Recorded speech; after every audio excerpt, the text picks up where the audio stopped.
Well, the United States and Iran have agreed to reopen the Strait of Hormuz as negotiators race to finalise a peace agreement on the war in the Middle East. Iran says the Strait of Hormuz was reopened, briefly, conditionally, and only through routes controlled by Iran itself. Then the window narrowed again. Gunfire returned, ships turned back, maritime alerts escalated, and the most important question in the Gulf changed overnight. It was no longer, did Washington devastate Iran's navy? It became, if Washington devastated Iran's navy, why is Hormuz still not under Washington's control? That is the contradiction at the center of this story. Because on one side, U.S. official briefings are claiming overwhelming success. The White House says Operation Epic Fury destroyed 150 Iranian warships across 16 classes, sank every submarine, eliminated 97% of Iran's naval mines, and shattered the regime's ability to project power at sea.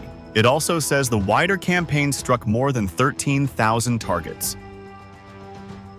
On the other side, Reuters and maritime security reporting say Iranian restrictions came back, container ships were hit by gunfire, one vessel's bridge was damaged, and at least one master reported being approached by an IRGC gunboat before the attack. Reuters also reports that shipping through the strait has again been disrupted and that oil prices rose as the uncertainty deepened. So what are we actually looking at? A ghost force? A broken navy that still bites? Or proof that this war was never about sea control in the conventional sense? Let's slow it down. The force now dominating the imagination around Hormuz is not a carrier group. It is not a missile cruiser. It is not even the conventional Iranian navy. It is what analysts and media have long described as Iran's swarm tactic. Small, fast, low-cost boats, often associated with the IRGC Navy, designed not to win a classic naval battle, but to create confusion, risk, and economic shock in one of the narrowest and most important energy choke points on Earth. Even sympathetic US and Western analysis has long recognized that Iran's asymmetric doctrine in Hormuz depends on speed, clutter, coastal concealment, mines, drones, and tactical ambiguity rather than heavyweight sea power. That is why I understand why a title like Ghost Sea Killers works emotionally. These are not the kinds of forces that dominate in Hollywood naval warfare. They appear, disperse, hide in traffics, disappear into coastal geometry, and force billion-dollar warships and giant commercial vessels to react to threats that cost a tiny fraction of what they cost to counter. And that is the real story here. Not whether Iran has a navy in the conventional sense, but whether Iran still has enough asymmetric capacity to make Hormuz dangerous. Because danger is enough. Iran does not need to sink a US carrier to win this particular game. It only needs to make the strait costly enough, uncertain enough, and commercially risky enough that the world begins to treat negotiation as cheaper than domination. That is the logic of choke point warfare. And Hormuz is not just any choke point. Reuters notes that roughly 1/5 of the world's oil and LNG normally passes through it. That means every disruption there becomes global almost immediately. Not eventually. Immediately. That is why this matters far beyond the Gulf. A gunboat in Hormuz can become a diesel spike in Africa, a freight increase in Asia on inflation shock in Europe, and a political problem in Washington. That is why military power and trade power are fused here. Now let's talk geography, because geography is humiliating for empires. The US Navy is built for blue water dominance. Carrier groups, destroyers, cruisers, long-range projection. That is real power. But Hormuz is not blue water. It is narrow, crowded, commercially dense, politically sensitive, and right next to Iranian coastal territory.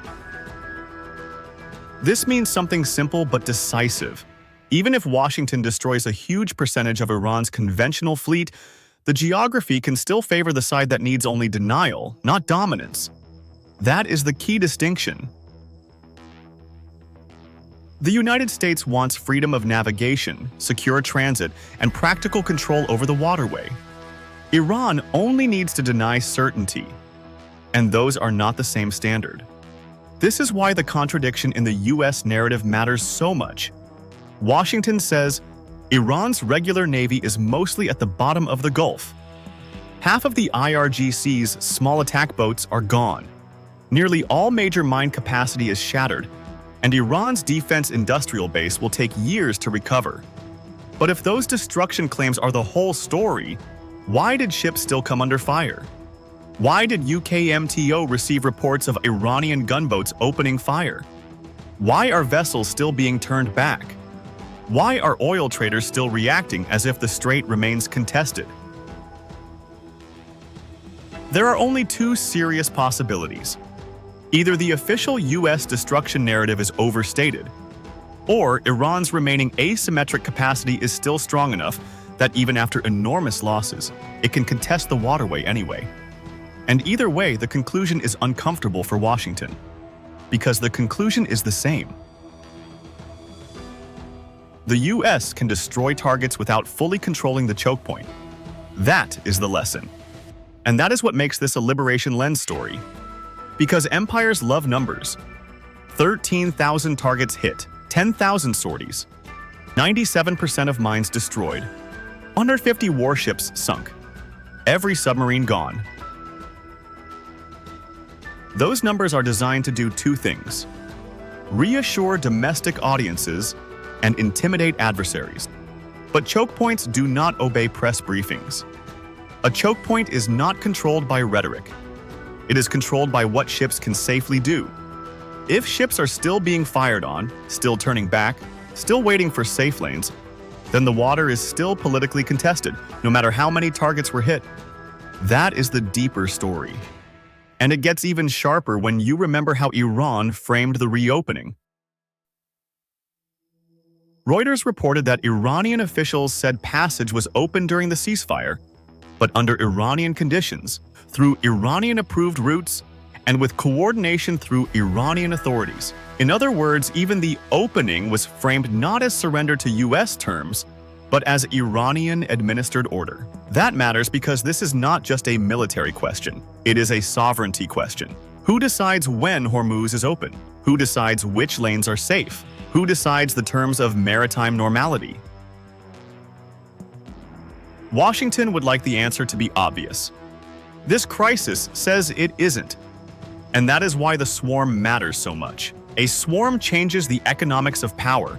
A fast attack craft costs a fraction of a missile fired from a destroyer.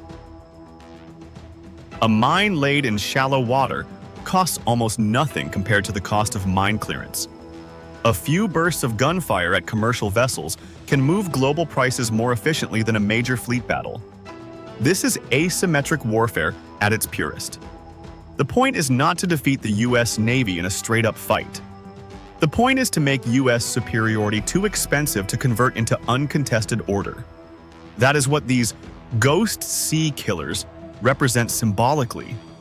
Not invincibility, not miracle weapons, but a doctrine. A doctrine that says, if we cannot dominate the sea, we can still poison certainty in the choke point. And certainty is everything in global trade. Because once certainty disappears, insurers panic, freight rates rise, rerouting begins, stockpiles tighten, and every government starts asking how long this can continue. This is why Hormuz is never just a military zone. It is a pressure valve on the world economy. Now let's connect this to the bigger power story. The United States can still impose immense violence. That is not in question. But the question is whether violence alone can produce a stable maritime order in a space shaped by Iranian geography, Iranian asymmetry, civilian, traffic, narrow waters, and global commercial dependency. And this episode suggests the answer is not automatically. That is the bigger humiliation. Not that Iran is stronger than the US in overall military terms. It isn't. But that Iran may still be strong enough in the right geography, with the right doctrine, to deny the United States the clean victory narrative it wants. That matters politically. Because once Washington says, we crushed them, but the ships still can't move safely, the myth of total control begins to crack. And once that crack appears, the world notices. China notices. Russia notices. The Gulf notices. Shipping markets notice. And viewers also notice. This is why the story is not Iran shocks US with boats. The story is, even after massive US destruction, Iran still has enough asymmetric capability to make Hormuz obey Iranian risk logic more than American press logic. That is much bigger. So what should people watch next? Watch the vessels, not the speeches. Watch whether commercial transit normalizes or keeps stalling. Watch whether insurers treat the passage as manageable or still politically unstable. Watch whether more incidents happen near civilian traffic.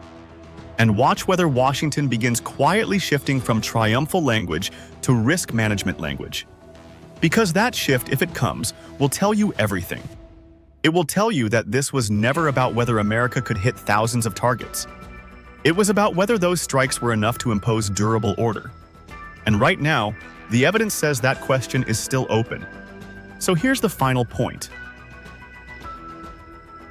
If Hormuz is still under Iranian restriction after all these strikes, if gunboats are still appearing, if ships are still being fired upon, if prices are still moving, then the United States has not solved the choke point.